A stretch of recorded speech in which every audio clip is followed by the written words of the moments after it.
Ladies and gents, and welcome to G Reaction, and this is How America Became a Superpower by the channel Vox. So yeah, this is something that I was wondering for a long time, because I know how American Revolution happened. Obviously, I've seen a lot of videos on the channel already. I know how America powerful is today. I mean, extremely. I know America has been that much powerful for a long time. So what was the point where they just became independent from the British and then start to rise in power and became so powerful that they were the biggest and most powerful country in the world? What was that time? What happened that made them be at that point? Because I don't know about that. I just know that the revolution happened. Most of people even hear about the American Revolution. They think yeah Americans kicked British people's ass because they're Americans. That's the current mentality. And even I said in the oversimplified video, like at the time America was not powerful because it was just a British colony and they were trying to move away from British.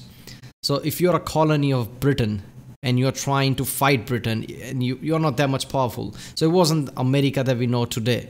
People always have the misconception. People don't think about like when did America become so much powerful that today America is way more powerful than any other country.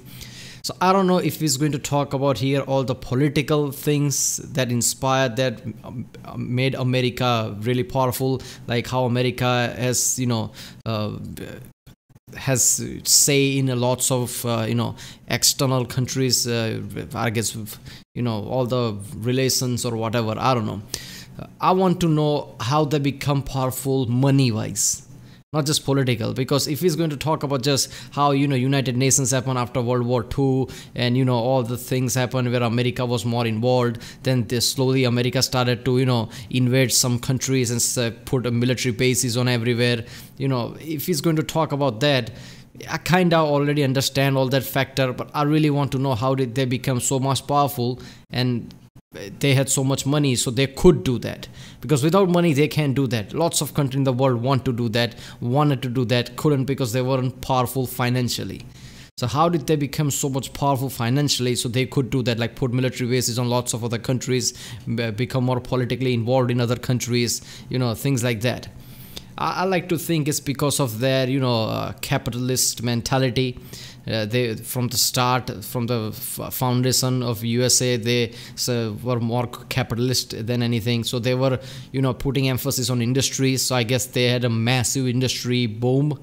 Their industry just grew and grew. All the rules and regulation of the country basically helped the industry to get bigger, and they did get bigger. Economy grew. I guess that's how they become way more powerful financially. And then because of world wars they got more involved in the other countries, and that way they have controlling factor on lots of countries, and politically are now powerful and financially now powerful. That could be it, but I don't know. Let's see what he's talking about here. The modern United States is the most powerful country in human history, with over 800 military bases and 37% of global military spending. The US has become the leader of a vast, interconnected global system that has helped usher in an era of unprecedented prosperity and low levels of conflict. To understand America's position in the world, and why it's so pivotal for world politics as we know it, you have to go back to the country's founding, back to when America wasn't a global power in any sense of the word. During the first 70 years of its existence, the United States expanded in both territory and influence in North America, eventually reaching the Pacific Ocean, in a wave of Whoa. Texas, California, all the Mexican secession, that all happened in 1845, 1848. I mean, that's kind of too close, isn't it? So it was 70 or so years before they started to take other states. Damn. I mean, last century was just there. We all know that, what happened in the last century. But when we see how, Henry Ford and Ford started to boom around the world with all the vehicular industry in the early 19th century, 1900s, 20th century, I have in my mind like America's been there for a long time. But it was just 40 or 50 years ago when they took more than half of the country. Otherwise, it was just eastern part of the USA. There was US at the time. I mean, seeing that like 1783, that's when it all started, obviously. So 1845 doesn't seem that long, but it's still 70 or so years.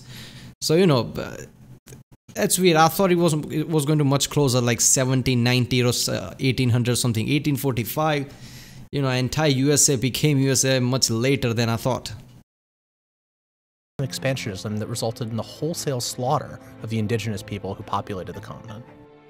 But early Americans were deeply divided as to whether the country should expand beyond the Pacific and Atlantic Oceans.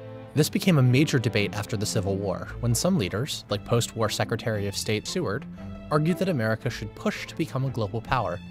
Seward succeeded in pushing a plan to purchase Alaska. Yeah, 1865, that's when the Civil War ended. In a way, I have a new perspective on the Civil War. Because I always thought, Civil War, southern states were basically traitors trying to secede. But let's be honest, southern state became United States just 1 or 2 decades ago. Look at that, Texas was 1845 and others are kind of same too. So in just 1 or 2 decades, they saw that their value is not the same as United States value. So they are going to secede. I mean, that's not that traitorous to me now, knowing this. If they were founded let's say United States first seceded from Britain after revolution, in just decade or two they took every single state that they have now, and then after 100 or so years they try to secede. I can see that as a traitorous. But 1845, that's when the Texas joined United States, and 1865, that's around what the Civil War was. That's not that much time, so I can understand trying to secede around that time. I can understand seceding, not the reason for it. Alaska from Russia, but his attempts to buy Greenland and Iceland, as well as annex territory in the Caribbean, were all blocked by Congress.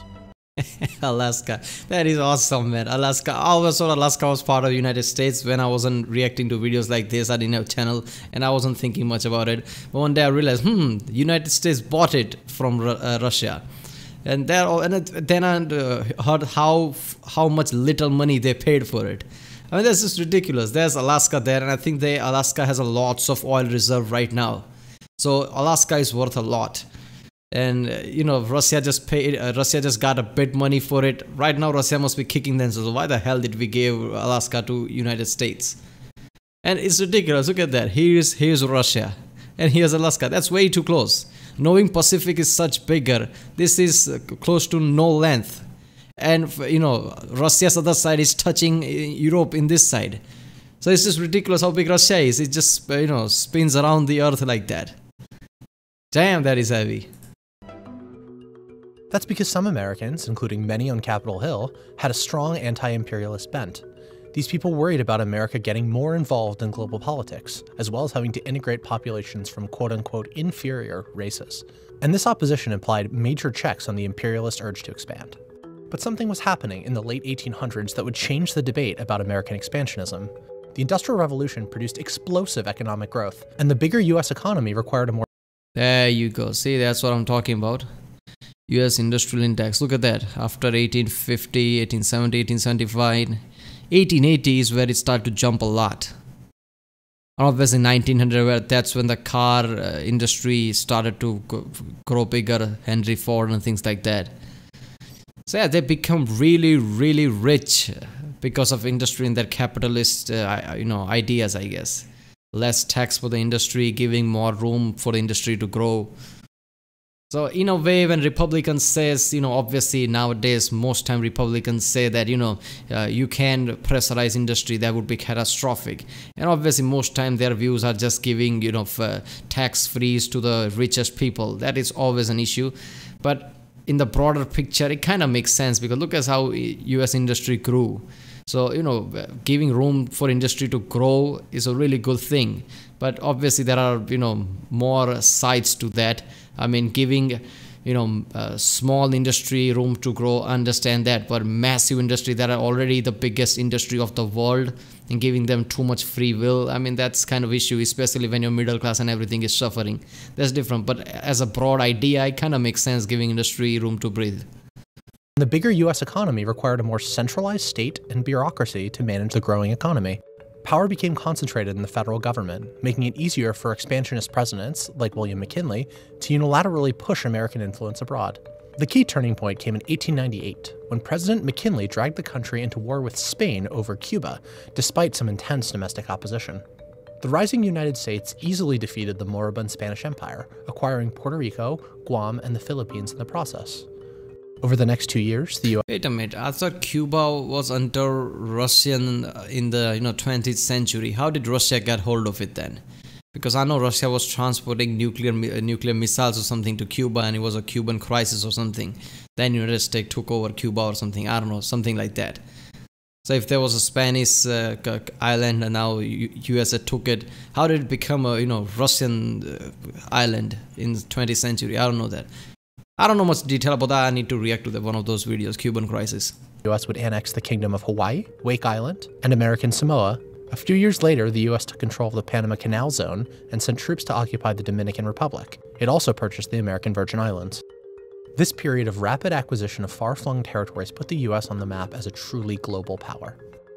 During this time, America also began using its influence to protect its growing commercial and military interests abroad, installing pro-American regimes in places like Nicaragua, and playing a major role in international diplomacy regarding the Western presence in China. World War I showed just how much America's influence had grown. Not only was American intervention a decisive factor in the war's end, but President Wilson attended the Paris Peace Conference, which ended the war, and attempted to set the terms of the peace. He spearheaded America's most ambitious foreign policy initiative yet, an international organization called the League of Nations, designed to promote peace and cooperation globally. The League, a wholesale effort to remake global politics, showed just how ambitious American foreign policy had become. Yet isolationism was still a major force in the United States. Congress blocked the United States from joining the League of Nations, dooming Wilson's project. During the Great Depression and the rise of Hitler, the US was much more focused on its own region than on European. That is something, isn't it? USA from the start was pushing not to get involved in everywhere, and we can see that during World War I and things like that, even in World War II.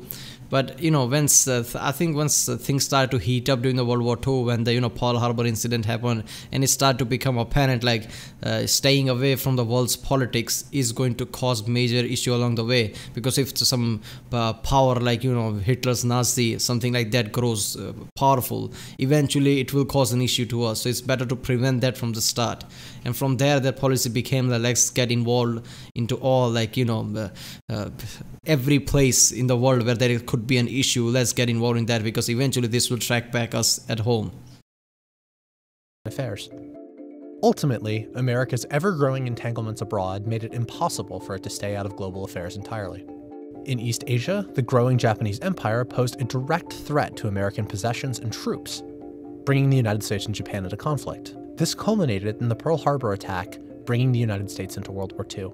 World War II would transform America's global presence forever. The United States was the only major power to avoid economic ruin during the war, and it was the sole country equipped with atomic weapons. As such, it was in a unique position to set the terms of the peace, and, with the aim of preventing another war in mind, it took advantage. The most famous example of this is the creation of the United Nations. The UN Charter set up a system of international law prohibiting wars of conquest, like the ones waged by the Nazis and the Japanese. It also served as a forum in which the international community could weigh in on disputes and help resolve them. United Nations went way too much in detail about things just to see that issues don't arise. United Nations even went about the space, like space is nobody's place. Nobody can claim space for themselves, like a moon or any place on the space, like any planets or moons, they can't claim for themselves. They even put that kind of rules inside, even though there was no sign of anybody trying to colonize any planets around that time. They're like, eventually this will happen, so let's put the rule from now on. That is deep. It's not like anybody's going to follow that when the time comes, and looks like time is going to come very soon, in just few decades, where people start to colonize other places just besides Earth. And I don't think people are going to follow that rule, but it's nice to see that people were just seeing things in advance, like this could be an issue, let's put that rule inside. This way, the Americans hoped, great powers could resolve their differences through compromise and law rather than war. But while the UN is the most famous of the post-war institutions, it isn't the only one. 730 delegates from all 44 allied nations came together in a small vacation haven in New Hampshire. Their goal? To establish a global financial system that would prevent another Great Depression and World War. NATO? The resulting agreement, called the Bretton Woods Agreement, ultimately became the backbone of the global financial system, resulting in the World Bank and the International Monetary Fund. By creating these institutions, the United States committed itself to being deeply involved in the world's problems.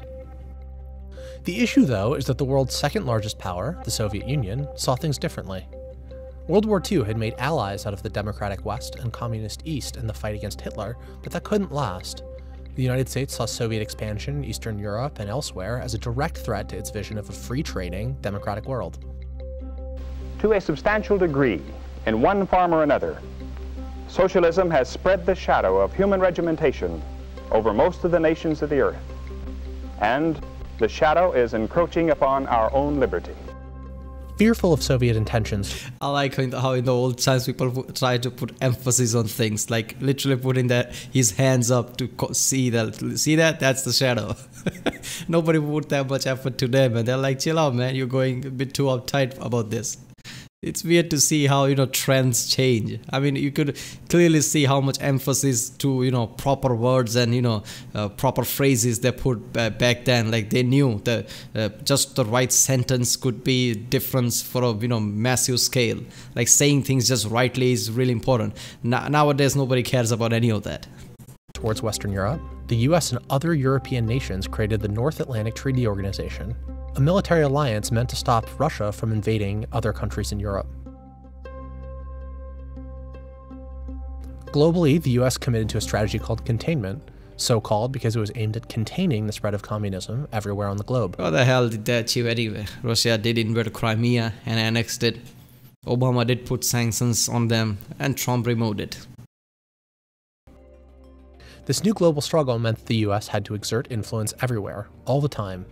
Instead of disbanding the massive military machine created for World War II, the wheels mostly kept turning. This had two main results. First, the US was pulled into unlikely alliances with countries like Saudi Arabia, Israel, and South Korea, seeing each of them as bulwarks against communist influence in their region. Secondly, the US began intervening, often secretly. I like how in Saudi Arabia's time there was an incident where they, Saudi Arabians killed a journalist, and people go to Trump and like, why are you not doing something about this? Now, if there was Obama or somebody else, goal would have been the same, but they would have phrased it differently, like played the news somehow, like we're gonna do this, we're gonna do that. They're going to pay, they have to answer it, something like that. Trump didn't bother with any of that. Trump basically just said it's just one journalist and Saudi Arabia pays cash. I mean, that's the mentality of all the presidents, let's be honest, because they all care about the cash. That's why they are, doing business with Saudi Arabia. But Trump is just happy. He didn't even care to just, sugarcoat it. Just said it. Yeah, they pay cash. I mean, it's just one journalist. What do you want me to do? Dozens of countries to contain Soviet influence. Sometimes this meant propping up sympathetic dictators, like in Iran. Other times, it meant supplying rebels with arms and money, like in Afghanistan in 1979 and Nicaragua in 1985. Over the course of the Cold War, the US intervened in hundreds of disputes around the globe, ending up with a complicated set of alliances, tensions, and relationships in basically every corner of the Earth. After the Berlin Wall fell, the US could have withdrawn from the system, severing ties with its allies and drawing down the size of its military. And while the US did decrease military spending, much of the military infrastructure and alliances from the Cold War remained. Presidents George H.W. Bush and Bill Clinton decided that it was in both America and the world's interests for the United States, now the sole superpower on Earth, to continue actively managing global affairs. We should be and we must be peacemakers. NATO, created solely as a tool for... People can, debate like US is intense and things like that. Like, that's all bullshit. US just care about resources, things like that. And I don't know if there's truth to that or not. There could be some truth to that. Every few years, presidents change, their mentality change. It could be anything. But as a whole, it's like what I said before. During the World War I, they're like, I'm not going to get involved. During the World War II, they're like, I'm not going to get involved. And then it came too close to the home with Pearl Harbor and things like that. So I think that's when their mentality changed. Like, you know what, we have to, meddle into the other countries. Otherwise, if somebody rises up and becomes too powerful and is a threat, is going to be much more issue to us when it comes to too close to home, and there's going to be much more damage if we don't suppress it from the start. So I guess that's the whole mentality around it. You couldn't argue anything, but that's the reason why they at the start they were not meddling in anyone, and now they're meddling everywhere, because they can see regardless of what selfish or not selfish reason, it will affect us. So it's best to just see meddle into things. For countering the Soviet Union, stayed together and even expanded, a way of keeping European nations united in the absence of the Soviet threat. Washington's support for countries like Israel and Japan stayed intact, ostensibly as a means of preventing war in their respective regions.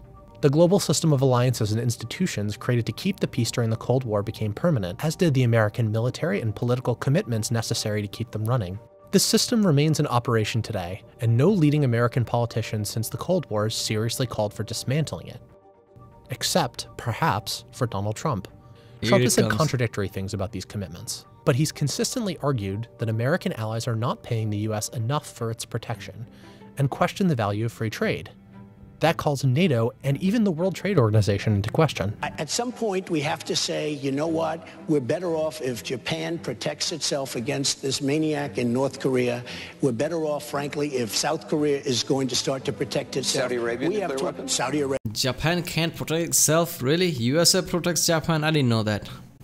Isn't Japan powerful enough? I mean, Tokyo is the largest city. They have massive economy.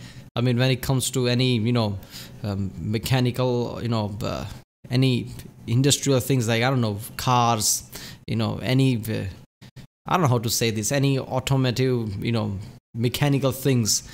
Japan is close to Germany. Germany and Japan are the two biggest things. And if you want to buy anything, Germany and Japan are the best. That's what the case, whether it's electronics or industrial vehicles or, even the cars. So I'm pretty sure Japan's economy is really good. So why the hell they can't defend themselves? I don't understand that.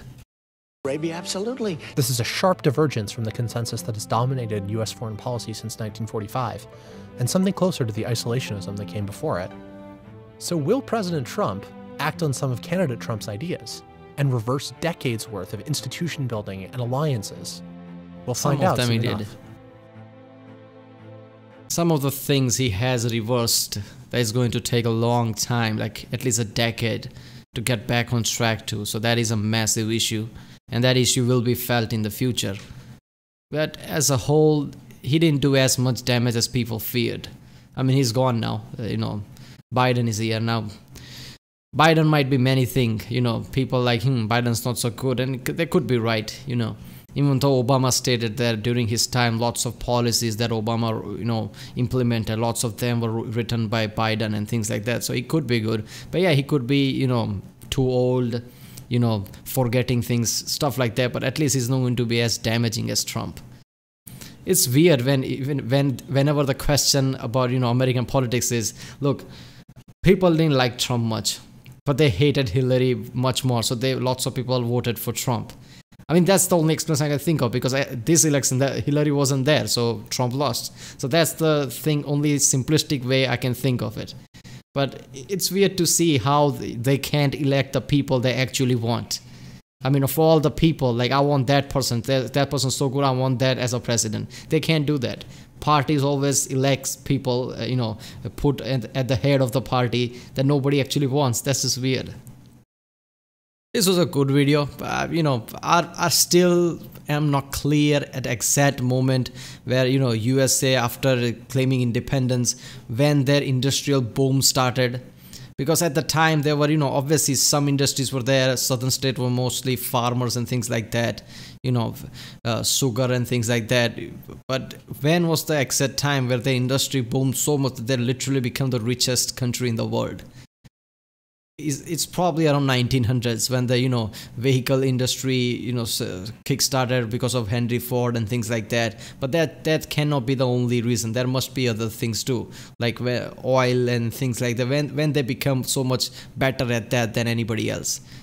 I need to react to some good video. If you know any video that explains that, comment down. I really want to see that. But this video went into good detail too. Politically, I understood where things started to turn, like after World Wars and UN and all that. I knew that. And industry, I kind of had the idea like why industry boomed, because of their capitalist mind. But yeah, but I still need a detailed video. Alright people, if you like my reaction to food, like and subscribe. Check out other reaction I did. There's a link in the description. Check out the playlist I've created for lots of things in the cars. Check out the end card to see what YouTube throws at you. And yeah, I'll see you next time.